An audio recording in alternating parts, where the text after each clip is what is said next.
இயேசு சமூகத்துல நிக்க முடியாம ஓடு. ஐயோ அழிக்க வந்தியான்னு கத்துறானா பிசாசா. ஜீசஸ் போராடமா, ஐயோ எங்களை கெடுக்க வந்தியா, you come to destroy us, we know who you are, நீ யாருன்னு தெரியும், தேவனுடைய பரிசுத்த அப்படின்னு சொல்லணும். இவர் என்ன சொல்ற, போ அப்படின்னு பாரு, போயிடும். கைதடுங்கப்பா, போ, அவ்வளவு பேசாத. அப்போ இந்த இயேசு இருந்தா பேய் பக்கத்துல வரும், நான் ஓடிடும். எத்தனை பேர் ஆமென் சொல்லுவீங்க? அல்லேலூயா.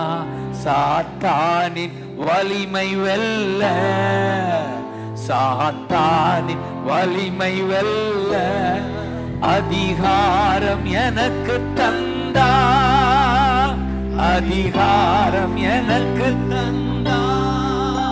அதான் சீடர்கள் சொல்றாங்கல்ல லூக்கா 10:17, ஜீசஸ் ஜீசஸ் சொல்லுங்க,